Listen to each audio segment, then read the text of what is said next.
चलिए स्टार्ट करते हैं अपने आज के इस लेक्चर को और आप सभी का बहुत बहुत स्वागत है इस टीएससी जेईई नीट के प्रेपरेशन के चैनल पर। टीएससी जेईई नीट में आपका बहुत बहुत स्वागत है। देखिए, जैसा कि बोला था कि आपकी 12th क्लास आज से स्टार्ट हो जाएगी, तो आज से आपकी 12th क्लास स्टार्ट हो रही है और आज हम लेके आए हैं आपकी 12th क्लास का लेक्चर नंबर 1 और चैप्टर होने वाला है इलेक्ट्रोस्टैटिक्स। चलिए आज हम अपने चैप्टर नंबर 1 इलेक्ट्रोस्टैटिक्स का प्रारंभ करते हैं और 12th को भी स्टार्टिंग कर रहे हैं पैरेलल में। चलिए, लेक्चर नंबर 1 होने वाला है क्लास 12th इलेक्ट्रोस्टैटिक, जिसे हिंदी में बोला जाता है स्थिर वैद्युतिकी। तो आज हम सिर्फ बेसिक के बारे में डिस्कशन करेंगे। आई होप आपको यहाँ बेसिक समझ में आएगा। देखिए, व्हाट इज इलेक्ट्रोस्टैटिक्स? इलेक्ट्रोस्टैटिक्स है क्या, समझिए। इलेक्ट्रोस्टैटिक्स में हम क्या करते हैं, हम जो चार्ज है उसको रेस्ट में रखते हैं और उसके बारे में डिटेल्ड में स्टडी करते हैं। इलेक्ट्रॉन चल नहीं रहा है, इलेक्ट्रॉन मूव नहीं कर रहा है, इलेक्ट्रॉन रेस्ट में है और रेस्ट में रहने के बाद जो ये इफेक्ट दिखा रहा है, जो भी ये काम कर रहा है, उसको हम इस इलेक्ट्रोस्टैटिक्स में पढ़ने का डिसाइड करते हैं। इस चैप्टर को फिनिश होने के लिए 17 लेक्चर लगेंगे, आपको रेडी होना पड़ेगा। चलिए स्टार्ट करते हैं इलेक्ट्रोस्टैटिक्स। तो इलेक्ट्रोस्टैटिक्स में सबसे पहले हम पढ़ते हैं चार्ज के बारे में। What is charge? ज्यादा घुसेंगे नहीं, फटाफट करेंगे इसे। चार्ज क्या होता है, इसे हम क्यों दिखाते हैं? चार्ज क्या है? चार्ज क्या है? What is charge? चार्ज एक प्रॉपर्टी है जो कि अट्रैक्ट करती है या फिर रिपल्सन करती है। अब किसी को भी आकर्षित या प्रतिकर्षित करने की जो भी गुण होता है वो आपका चार्ज कहलाता है। चार्ज दो होते हैं, एक पॉजिटिव होता है और एक नेगेटिव होता है। पॉजिटिव चार्ज को हम ई से दिखाते हैं और नेगेटिव चार्ज को माइनस ई से दिखाते हैं। ई एक कांस्टेंट वैल्यू है जिसका वैल्यू ये होता है और इसका कांस्टेंट वैल्यू होता है ये। ठीक है, इसको बोला जाता है प्रोटॉन, जिसका मास होता है 1.67 इंटू 10 की पावर -28 kg। इसका मास होता है 9.1 इंटू 10 की पावर -31 kg और इसको बोला जाता है आपका इलेक्ट्रॉन। क्या बोलते हैं आप इसको? इलेक्ट्रॉन बोलते हो। आई होप आपको समझ में आया होगा।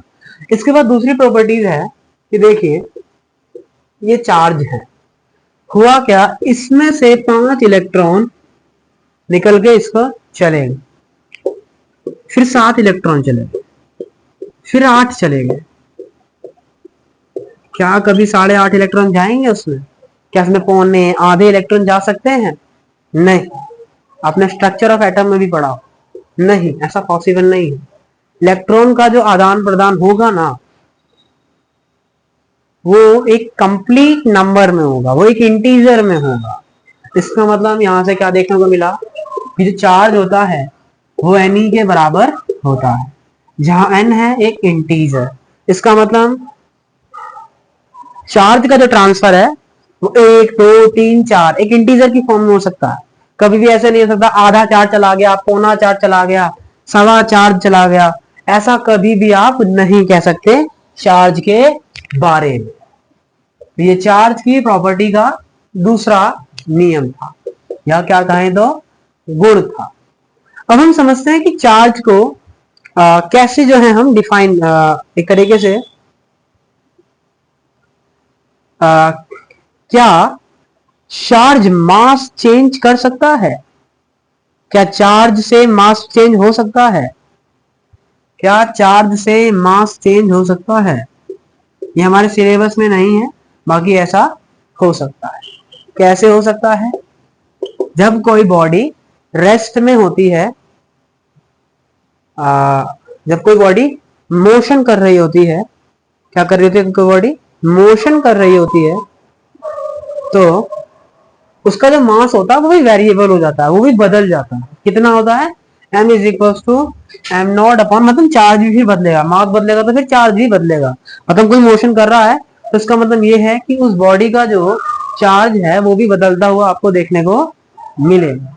तो इसका मतलब ये है कि m बराबर एम नॉट अपॉन में रूट में 1 minus v square upon c square. Einstein वगैरह ने हमें ये फॉर्मूला दिया है कि m बराबर होता है एम नॉट रूट में 1 minus v square upon c square. ये आपका रेस्ट में मास होता है। अगर आप कुछ वेलोसिटी से चल रहे हो तो उसका स्क्वायर भाग कर दीजिए आप 3.3 इंटू 10⁸ मीटर पर सेकेंड से फिर 1 में से माइनस कर दीजिए, तब आपको वेरिएबल मास मिल जाएगा। क्योंकि ये स्पीड बहुत बड़ी होती है तो ये पूरा वैल्यू जीरो के बराबर हो जा पूरा वैल्यू जीरो के बराबर हो जाता है, मतलब यहाँ सिर्फ 1 बचता है।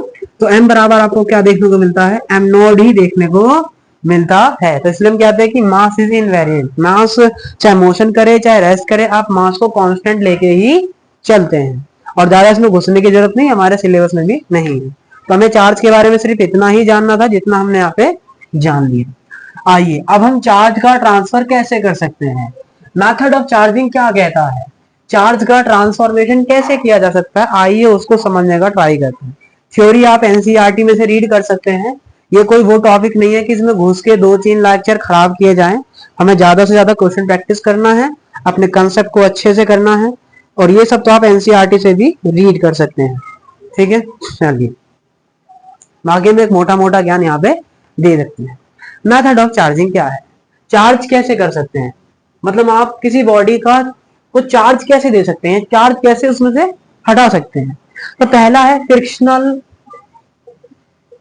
रबिंग करके, फ्रिक्शनल इलेक्ट्रिसिटी।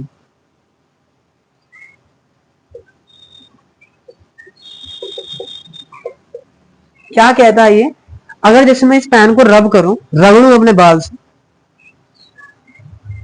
और मेरे हाथ में कुछ कागज के टुकड़े होंगे, तो ये क्या करेगा, उन कागज के टुकड़ों को अपने ओर आकर्षित कर लेगा। तो रबिंग करने के इस प्रोसेस को फ्रिक्शनल इलेक्ट्रिसिटी या रबिंग का मेथड कहा जाता है। होता क्या है, जैसे ही आप करते हो तो इसके जो इलेक्ट्रॉन्स के पास पॉजिटिव चार्ज आता है, कागज के टुकड़े के पास शायद नेगेटिव चार्ज आता है, तो वो दोनों एक दूसरे क्या कर लेते हैं, अट्रैक्ट कर लेते हैं, जिसकी वजह से कागज का टुकड़ा से चिपक जाता है। इसका मतलब ऐसे इसने क्या किया, कागज के टुकड़े को चार्ज दिया, जिसकी वजह से वो अट्रैक्ट हो गया। तो ये है मेथड ऑफ चार्जिंग। हमारे सर के बाल ने इसे चार्ज दिया और इसने उसको चार्ज करके अपने एक दूसरे को अट्रैक्ट कर लिया। जैसे बिल्ली बिल्ली जब रगड़ती है, या फिर आप क्या करते हो, रगड़ोगे तो यहाँ लाओगे तो बाल क्या होते हैं, खड़े हो जाते हैं, क्योंकि इसने ये चार्ज हो गया। और किसी अनचार्ज बॉडी के पास लाया जाता है तो वो बॉडी भी क्या होती है, चार्ज हो जाती है, जिसकी वजह से आपके रोंगटे भी खड़े हो जाते हैं। ठीक है, दूसरा मेथड क्या है, थर्मल एमिशन। थर्मल एमिशन का मतलब होता है कि आप ऊष्मा देकर, आप उसको हीट देकर भी चार्ज का ट्रांसफॉर्मेशन कर सकते हैं। हम उसे क्या देके हीट का ट्रांसफॉर्मेशन कर सकते हैं, हम उसे हीट देकर भी चार्ज का ट्रांसफॉर्मेशन जो है कर सकते हैं। अगला मेथड है आपका इंडक्शन। क्या मेथड है आपका, इंडक्शन। ये आपके कोई एक चार्ज रॉड है जिसपे चार्ज है, और ये आपकी बॉल्स हैं जो कि अनचार्ज है। अगर मैं इस वाली रॉड को इनके पास लेके आऊंगा, चिपकाऊंगा नहीं, तो होगा क्या, इसके इधर की तरफ नेगेटिव चार्ज जनरेट हो जाएगा और इसकी दूसरी तरफ पॉजिटिव चार्ज क्या हो जाएगा, जनरेट हो जाएगा। और फिर इस रोड को हटा देंगे, फिर इन दोनों बॉल को अलग कर लेंगे, तो ये पूरा चार्ज पूरे में फैल जाएगा, पूरी सरफेस। तो चार्ज कहाँ फैल जाता है, उसकी सरफेस पे फैल जाता है, और ये वाला चार्ज पूरे में फैल जाएगा। तो इस तरीके से पहले इनके ऊपर कोई चार्ज नहीं था, लेकिन मैं किसी रॉड बॉडी को इनके पास लेके आया, चिपकाया नहीं, तो इन दोनों बॉडी के ऊपर अब चार्ज आ गया। तो इस प्रोसेस को क्या बोला जाता है, इंडक्शन का प्रोसेस कहा जाता है। अगला प्रोसेस है कंडक्शन। कंडक्शन क्या है कि किसी एक चार्ज बॉडी को किसी एक अनचार्ज बॉडी के पास लाया जाता है, जब उन्हें चिपकाया जाता है तब वो अपने चार्ज का क्या कर लेते हैं, ट्रांसफर कर लेते हैं। माना कि ये बॉडी थी जिसके ऊपर चार्ज था Q, प्लस Q। जैसे ही इसे अनचार्ज बॉडी के साथ चिपकाया जाएगा तो अब दोनों का जो भी चार्ज होगा वो जुड़ जाएगा और दोनों में आधा आधा बढ़ जाएगा। अगर दोनों का मास सेम है तो, दोनों का मास सेम है तो अब इसका, अब दोनों को अलग कर लेंगे तो इसका मास भी Q/2 हो जाएगा और इसका चार्ज भी क्या हो जाएगा, Q/2 हो जाएगा। तो दोनों को चिपकाकर चार्ज का लेन देन करना क्या कहलाता है, आपका कंडक्शन का प्रोसेस कहलाता है। हम जो भी कैपेसिटर पढ़ते हैं वो सारा इसी कंडक्शन के प्रोसेस में आता है। तो जब हम कैपेसिटर नामक चैप्टर पढ़ेंगे तो इस कंसेप्ट को और भी ज्यादा अच्छे से समझ सकेंगे। अपना अगला तरीका है फोटो इलेक्ट्रिक इफेक्ट, जो कि आप एटॉमिक चैप्टर या मॉडर्न फिजिक्स में पढ़ेंगे। होता क्या है, अभी ने पढ़ाया है, अभी आप स्ट्रक्चर ऑफ एटम भी पढ़ रहे हैं कि जब हम किसी धातु की प्लेट पर कोई फोटोन डालते हैं तो उसमें से इलेक्ट्रॉन्स क्या हो जाते हैं, एमिट हो जाते हैं। मतलब उसमें से भी आपने क्या किया, चार्ज निकाल दिए, इलेक्ट्रॉन्स निकाल दिए। इसका मतलब ये भी कौन सा मेथड हो गया, चार्जिंग का मेथड हो गया। तो मेथड ऑफ चार्जिंग क्या क्या है, अब उसमें से 4 इलेक्ट्रॉन निकल जाएंगे तो अब वो न्यूट्रल नहीं रहा ना, अब वो न्यूट्रल नहीं रहा ना। तो इसका मतलब अब उसने बॉडी को क्या कर दिया, चार्ज कर दिया। चार्ज करने का मतलब क्या है, या तो प्रोटॉन की कमी हो जाना, या तो इलेक्ट्रॉन की कमी हो जाना, या तो चार्ज चले जाना या तो आ जाना। आ गए या चले गए तो आपकी बॉडी अब न्यूट्रल नहीं रहेगी, अब उसके ऊपर कोई ना कोई चार्ज आपको देखने को मिलेगा। ठीक है, माना जैसे 7 + 7 था और -5 थे, तो जो नेट चार्ज आएगा वो +2 का ही आएगा। +5 इलेक्ट्रॉन ने -5 इलेक्ट्रॉन को क्या कर दिया, रिपल्स कर दिया, उनके प्रभाव को न्यूट्रल कर दिया। लेकिन 2 इलेक्ट्रॉन तो एक्स्ट्रा बच गए ना प्लस वाले, तो इसका मतलब अब बॉडी न्यूट्रल नहीं रहेगी। तो न्यूट्रल बॉडी में क्या होता है, जितने इलेक्ट्रॉन होते हैं उतने प्रोटॉन्स होते हैं। लेकिन जब बॉडी न्यूट्रल पार्ट से हट जाती है तो अब दोनों की संख्या बराबर नहीं रहती, जिसकी वजह से आपकी बॉडी चार्ज महसूस करती है। इसका मतलब मेथड ऑफ चार्जिंग में आप ये 5 तरीके ध्यान रख सकते हैं। क्या सर इसके ऊपर कोई क्वेश्चन आएगा, हम कोई बोर्ड की तैयारी नहीं कर रहे हैं, इसके ऊपर कुछ क्वेश्चन नहीं आएंगे, बस आपको समझाया गया है चार्ज कैसे किया जाता है, मेथड ऑफ चार्जिंग होता क्या है, वो सारे स्टेप आपको यहाँ पे पढ़ा दिए गए हैं। अब आप एनसीईआरटी खोलिए, आप रीड कर लीजिए, आपको समझ में आ जाएगा। इससे ज्यादा इनकी जानकारी लेने का कोई तरीका या कोई फायदा नहीं है। आइए हम इस चैप्टर का जो ब्रॉड तरीका है वहां से स्टार्ट करते हैं, और हम स्टार्ट करते हैं Coulomb's law. What is Coulomb's law, ये नियम कैसे बना, कहां से आया, ये सब कुछ भी जानने की हमें यहाँ पे कोई भी आवश्यकता नहीं।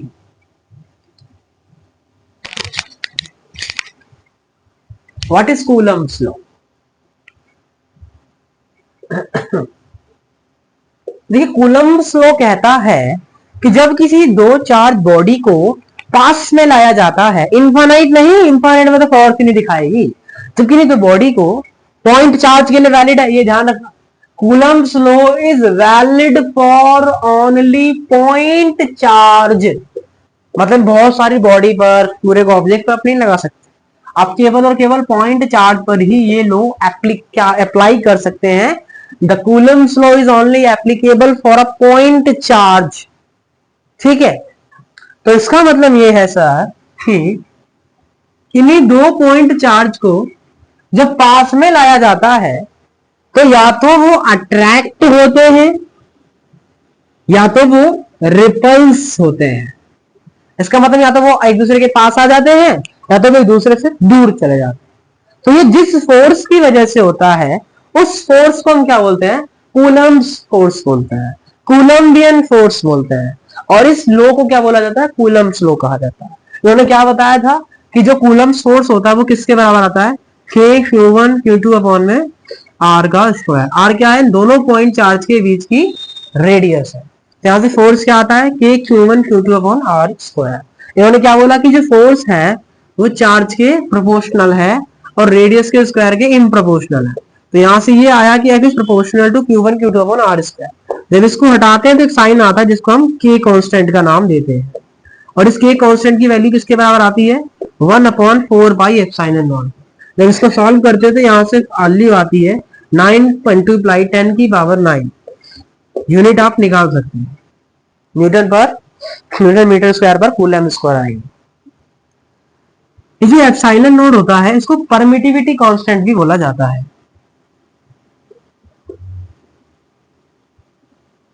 और इस परमिटिविटी कांस्टेंट का जो वैल्यू होता है वो ये होता है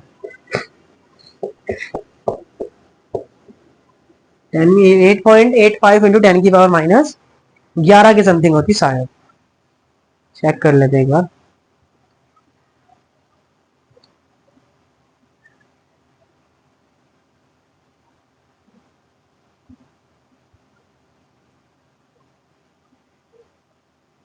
इसमें मुझे डाउट है, शायद ये होती है, ये पावर में डाउट है, वैसे चेक कर लेना, ठीक है, शायद यही होता है।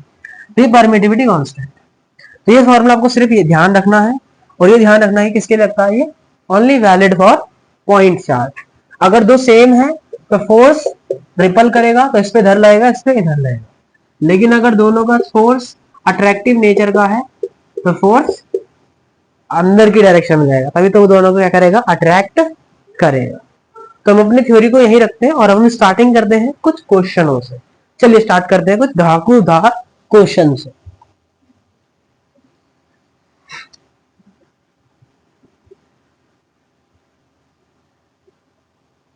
चलिए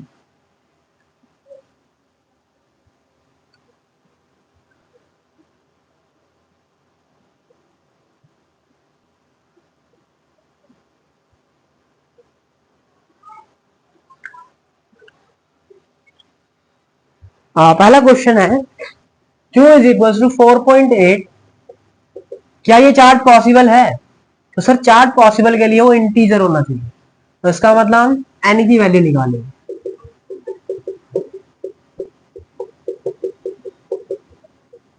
यहां से n की वैल्यू आ रही है ये, जो कि एक इंटीजर है, तो इसका मतलब ये वाला चार्ट पॉसिबल है। तो कोई सा भी चार्ट पॉसिबल चेक करने के लिए आप जो भी चार्ट दिया उसको v से भाग कर दीजिए। अगर n एक इंटीजर मिलता है तो इसका मतलब वो चार्ट पॉसिबल है, वो क्वांटाइजेशन के रूल को फॉलो कर रहा है, और नहीं आ रहा तो मतलब वो क्वांटाइजेशन रूल फॉलो नहीं कर रहा, और आप कह देंगे कि ये चार्ट पॉसिबल नहीं है। आइए हम कूलम्ब्स लॉ की क्वेश्चन करते हैं। ये रहा आपका पहला क्वेश्चन। एक चार्ज इधर क्यों है, एक चार्ज इधर क्यों है, सारे प्लस में। इस पर आपको क्या निकालना है, फोर्स निकालना, और सब फिक्स है।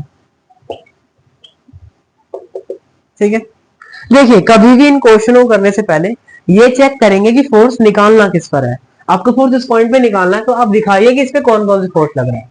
ये वाला इस पे फोर्स लगाएगा इस डायरेक्शन, ये वाला इस पे फोर्स लगाएगा इस डायरेक्शन, सबका लेंथ सेम है। इसका मतलब ये एक इक्विटैरल ट्रायंगल है, और ये अपोजिट एंगल से दोनों क्या भी हो जाएंगे, बराबर भी हो जाएंगे। इस फोर्स की वैल्यू क्या आएगी, के Q1 इंटू Q2 अपॉन में एल स्क्वायर। इसी तरीके से फोर्स ये लगेगा और इसकी वैल्यू क्या आएगी, के Q1 Q2 upon L square, मतलब दोनों सेम आ गए। लेकिन नेट फोर्स कैसे निकलता है, मैग्नीट्यूड से। क्या दोनों का वैल्यू सेम है, तो इसका मतलब जो नेट फोर्स होगा वो बीचों बीच से गुजरेगा, और ये हमारा होगा एफ नेट। इसका वैल्यू कैसे निकालते हैं sir, f net is equal to ये वाला एफ का स्क्वायर इस वाले एफ का स्क्वायर प्लस दोनों का मल्टीप्लाई एंड cos 60, cos 60 का वैल्यू 1/2। तो यहां से आपका आंसर आ गया F square F square F square, मतलब यहां से आपका जो एफ नेट है वो क्या आ गया, √3 मल्टीप्लाई में एफ। तो इस तरीके से ये क्या हो जाएगा, आपका इसका आंसर हो जाएगा। मान लीजिए सर अगर ये नेगेटिव डायरेक्शन में होता तो क्या होता, अगर ये सर नेगेटिव डायरेक्शन में होता तब ये वाला तो अभी भी इस पे इधर ही फोर्स लगाता, लेकिन ये वाला पार्टिकल अब इसको दूर नहीं लगाएगा, अब इसे अपनी तरफ क्या करेगा, आकर्षित करेगा। तो अब इसका जो फोर्स लगेगा वो इधर लगेगा, दोनों का मैग्नीट्यूड सेम है, मतलब नेट फोर्स आपको कहीं बीच में देखने को मिलेगा। लेकिन ये एंगल कैसे निकालेंगे, सर इस पूरे को मिलाएं तो ये एक लाइन है, और लाइन पे बना हुआ एंगल 180 डिग्री होता है। अगर सर ये 60 डिग्री है तो ये बचा हुआ एंगल कितना होगा, 180 माइनस 60। तो इसका मतलब यहां से लेकर यहां तक का जो एंगल है वो कितना आ गया, 120 डिग्री आ गया। तो यहां से एफ नेट निकालेंगे तो क्या आएगा, एफ का स्क्वायर इस एफ का स्क्वायर, ये वाला जो एफ लग रहा है, प्लस दोनों का मल्टीप्लाई एंड cos 120 डिग्री और अंडर रूट। cos 120 कितना होता है, -1/, यहां से कितना आ जाएगा, 2f स्क्वायर में से एक एफ स्क्वायर घट जाएगा, तो यहां से आपका नेट फोर्स कितना आ जाएगा, एफ आ जाएगा। तो इसके केस में आपको जो नेट फोर्स देखने को मिलेगा वो ये देखने को जो है मिलेगा। तो अगर ये माइनस डायरेक्शन में हो जाता तब कहानी ये होगा। तो आपको देखना पड़ेगा कि डायरेक्शन किधर है। और एक और चीज ध्यान रखना, अगर ये नेगेटिव है तो आपको माइनस लिखने का कोई भी जरूरत नहीं है। अगर आपने चार्ज माइनस लिख दिया तब आप गलत हो जाएंगे। क्यों, क्योंकि आपने फोर्स का डायरेक्शन शो कर दिया है, और अगर आपने फोर्स का डायरेक्शन यहाँ पे शो कर दिया है तो इसका मतलब है कि अब यहां पर आपको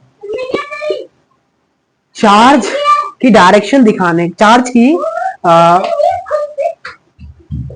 के माइनस साइन दिखाने की जरूरत नहीं, क्योंकि फोर्स एक वेक्टर क्वांटिटी है और आपने फोर्स की डायरेक्शन दिखा दी है, तब आपको चार्ज का साइन लिखने की जरूरत नहीं है। आपको सिर्फ चार्ज का क्या लिखना पड़ेगा, मैग्नीट्यूड ही लिखना पड़ेगा। तो अब याद कर लीजिए, अगर कभी भी चार्ज आता है,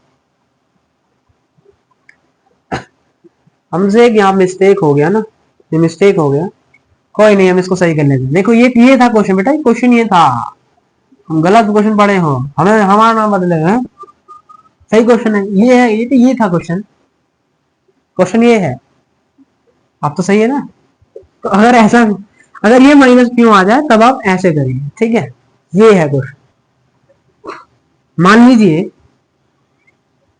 वो वाला भी करते हैं, उसमें गड़बड़ हो गया था। देखो ये क्वेश्चन नया बना दिया ना, एक और क्वेश्चन करते हैं। माइनस चार्ज यहाँ है, तो माइनस तो अट्रैक्ट करता है ना, अट्रैक्ट करता है ना। इतनी बड़ी गलती कैसे होगी। 60 60 बीचों बीच कितना आएगा, f√3। तो यहां पर भी आपका आंसर कितना आ गया, f√3 आ गया। और जब ये पॉजिटिव था, जब ये पॉजिटिव था तब इधर आ रहा था, कितना आ रहा था, f√3। तो डायरेक्शन अपोजिट होगी साइन बदलने से, लेकिन आपका फोर्स वो की वो ही रहा। और एक और चीज याद रखेंगे, ये वाला चार्ज की वजह से इस पर जो फोर्स लग रहा था वो हमेशा सेम ही रहेगा, चाहे 10 करोड़ क्यों ना चार्ज आ जाए। तो इस वाले चार्ज, इस वाले चार्ज का ये जो फोर्स लगा है इस वाले चार्ज पर, उसमें कोई भी अंतर नहीं आएगा, चाहे करोड़ों चार्ज क्यों ना आ जाए। तो ये ध्यान रखना कि जो चार्ज, जिस चार्ज पे जो फोर्स लगा रहा है वो उतना ही लगाता रहेगा, चाहे आप उसे किसी मीडियम में रख दीजिए, चाहे आप उसे कहीं और ले जाइए, चाहे उसके आसपास में कितने भी चार्ज रख दीजिए, उसे उससे कोई भी मतलब नहीं। तो आई होप आपको ये सारे क्वेश्चन समझ में आए होंगे। आइए एक और क्वेश्चन करते हैं और अपने कॉन्सेप्ट को थोड़ा सा और लकली मजबूत कर लेते हैं।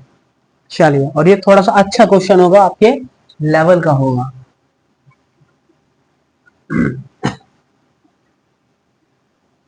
देखिए, question is saying to what to you, question आपको क्या कह रहा है। देखिए फटाफट देखिए सर। देखिए आपके पास एक स्क्वायर है, ये प्लस क्यों,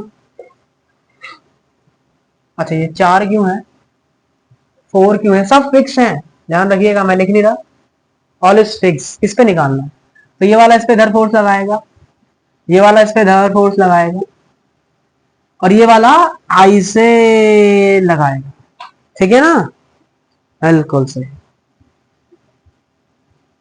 इधर की तरफ जो है ये फोर्स लगाएगा, और ये एंगल कितना होगा, 45 डिग्री। क्यों होगा सर, टोटल कितना है 90, टोटल कितना है 90, और ये बीचों बीच से जा रहा है, तो ये इस वाली लाइन से कितना एंगल बनाएगा, 45 डिग्री बनाएगा। लेकिन ये वाला फोर्स है जो ये पार्टिकल लगाना है, तो मैंने क्या, सबकी लेंथ क्या है, ए है, मैंने मान लिया कि एफ बराबर क्या है, के क्यू स्क्वायर बाय ए है, ए स्क्वायर है। तो अगर मुझे इसका फोर्स दिखा तो क्या लिखूंगा, के 4 क्यू स्क्वायर अपॉन ए स्क्वायर।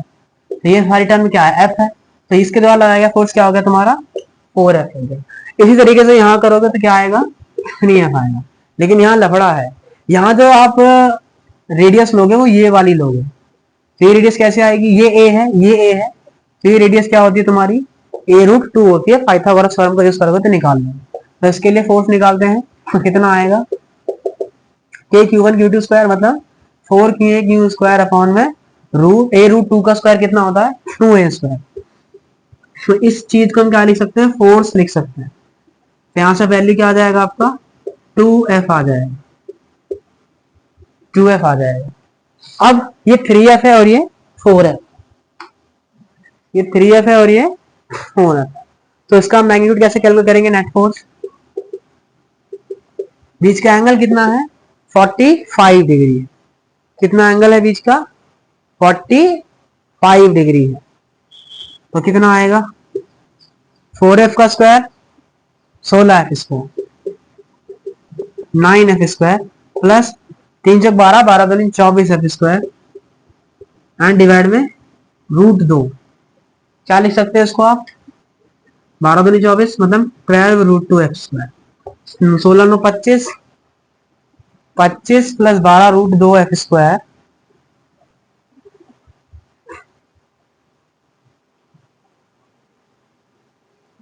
देखिए आपने जो तरीका लगाया ये क्या हो गया, यहाँ पे गलत।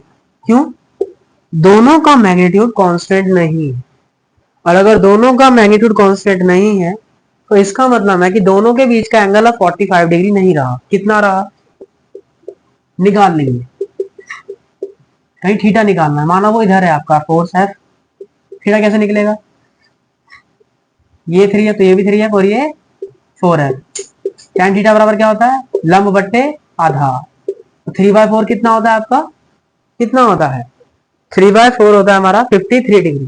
कितना होता है 53 डिग्री। तो इसका मतलब जो नेट फोर्स आएगा वो यहाँ कहीं आपको देखने को मिलेगा और वो कितना एंगल बनाएगा 53 डिग्री का एंगल बनाएगा। तो अब नेट फोर्स निकाल लेंगे आप, 4f और 3f का वैल्यू रखेंगे, आपको नेट फोर्स मिल जाएगा, कितना मिलेगा 24, 3/4 24, 6 3 12, 16 9 25, 25 एंड 12, सही कर रहे हैं क्या। अरे cos 53 लिखना होता है ना हमें, cos 53 होता है 3/5, 4 इंटू 3 इंटू 12, 24 ये आ जाएगा। इसको सॉल्व करोगे आपको ये वाला फोर्स एफ वेक्टर मिल जाएगा, आपको ये वेक्टर मिल जाएगा। अब इसका नेट चाहिए होगा, दोनों का एंगल कितना आ रहा है 8 डिग्री। अब इन दोनों के लिए फिर से ये लगा दो कि आपको आंसर मिल जाएगा। ठीक है, तो वो सारी कैलकुलेशन से आ जाए। या आप इसे कैसे भी लिख सकते हो, डायरेक्शन दिखा दो। आप इसका कंपोनेंट करोगे इस डायरेक्शन में तो क्या आएगा 2f√2। इसका करा है मैंने सिर्फ, मतलब मैंने अब वेक्टर फॉर्म में दिखा रहा हूं। और इसका करेंगे इधर तो क्या आएगा 2f/√2। क्या लिखेंगे इधर 4f प्लस ये, और इसका आएगा क्या, तो इस तरीके से ये आपका टोटल नेट फोर्स देखने को मिलेगा, जो कि ये वाला ये सब मिलके इस पे लगाएंगे। तो किसी के भी चार्ज को आप ऐसे कैलकुलेट करेंगे। चलिए एक और क्वेश्चन करते हैं और अपने कॉन्सेप्ट को थोड़ा और अच्छा करते हैं।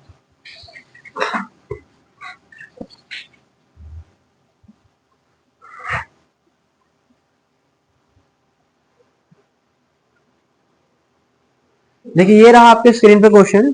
ये आपके पास एक रॉड है और इस रॉड की टोटल लेंथ L है और इसका जो चार्ज है टोटल Q है। इसके किसी इस पॉइंट पर एक चार्ज Q रखा हुआ है और उस चार्ज Q का आपको क्या बताना है, ये चार्ज इस वाले चार्ज पे कितना फोर्स लगाएगा वो बताना है। तो सर आप ही ने बताया था ये पूरी रॉड है, तो इस पूरी रॉड का चार्ज है ये। इसका मतलब ये रहेगा कि अब आपका कूलम्ब लॉ फॉलो नहीं करेगा, क्योंकि वो सिर्फ किसी पॉइंट चार्ज पर ही फॉलो करता है। तो जब भी कभी आप पॉइंट चार्ज, ये हमेशा पॉइंट चार्ज पे रखता है, और अगर आपको इसी पूरी बॉडी पे लगाना होता है तो हम किसका यूज करते हैं, तब हम यूज करते हैं हमेशा किसका, इंटीग्रेशन का। तो हम क्या करेंगे, यहां से इस पॉइंट पे जाएंगे, ये दूरी ए बोल देते हैं, यहां से एक्स लेंथ पे गए, छोटा सा टुकड़ा पकड़ा जिसपे चार्ज था आपका DQ। अब इसके लिए तो कूलम लॉ वैलिड है, तो कूलम लॉ क्या कहेगा, F बराबर K DQ and Q upon R का स्क्वायर। अरे छोटा सा फोर्स, टोटल फोर्स चाहिए तो क्या करेंगे, इंटीग्रेशन करेंगे। कहां से, 0 से फोर्स F तक, और ये कहां स्टार्टिंग में कहां था, इसके पॉइंट से लगेगा, इस एंड वाले पॉइंट से। तो एंड पॉइंट पे कितनी दूरी तय करिए A, और इस पॉइंट पे कितनी दूरी तय करिए A प्लस, लेकिन ये DQ है, ये एक्स स्क्वायर है, इंटीग्रेशन पॉसिबल नहीं है। तो यहाँ पे हम क्या पढ़ते हैं, देखिए जैसे आपने सेंटर ऑफ मास आपने पढ़ा था sigma density, volume density, rho density, वैसे यहाँ होती है चार्ज डेंसिटी। तो DQ बराबर क्या होता है, लैम्डा इंटू dx। अगर आपकी रोड है तो, अगर एरिया है तो ये होगा, अगर वॉल्यूम है तो ये होगा। अब ये याद कर सकते हैं, ठीक है। यहाँ पे क्या है, रोड है, तो आप इसका यूज करेंगे। और लैम्डा बराबर क्या होता है, मास अपॉन लेंथ। तो यहाँ पे हम क्या लिख सकते हैं, के क्यू तो कांस्टेंट है, एक्स स्क्वायर आ जाएगा, और डी क्यू की जगह क्या जाएगा आपका m/l, जो भी कांस्टेंट है वो आ जाएगा बाहर आ जाएगा, और यहाँ dx 1/x स्क्वायर का इंटीग्रेशन होता है -1/x, यहाँ आ जाएगा ये 1/x। एक बार आप ये रखेंगे अपर लिमिट, एक बार रखेंगे लोअर लिमिट, यहाँ से ये इधर जाएगा, इधर जाएगा, यहाँ क्या आ जाएगा आपका k q m upon l, l और ए प्लस एल और ए, एल से एल कट गया। तो फाइनली आपका जो नेट फोर्स है वो कितना आ जाएगा, के क्यू एम अपॉन ए प्लस एल आ जाएगा। मान लीजिए अगर क्वेश्चन में दिया है कि ये जो ए है वो बहुत बड़ा है इससे, तो हम क्या करेंगे, इसको नेगलेक्ट कर सकते हैं और इसको हम क्या लिख सकते हैं, ए लिख सकते हैं। तो यहाँ से आपका डायरेक्ट आंसर क्या आ जाएगा, के क्यू एम अपॉन में ए स्क्वायर, ये क्या हो जाएगा आपका आंसर हो जाएगा। ये हमने बेईमानी करी, याद रखना। तो इस तरीके से आज का लेक्चर यही रखते हैं। आई होप आपको ये लेक्चर समझ में आया होगा। तो ये 12th का इलेक्ट्रोस्टैटिक का लेक्चर नंबर 1 था, स्थिर वैद्युतिकी चैप्टर का। और इस चैप्टर को आज हमने डिटेल बेसिक को समझा है, और बेसिक को जितना हद तक हम समझ सके उनको समझने का हमने ट्राई किया है। आज की क्लास यही रखते हैं, मिलते हैं लेक्चर नंबर 2 में। तब तक टाटा बाय बाय, जय हिंद जय भारत।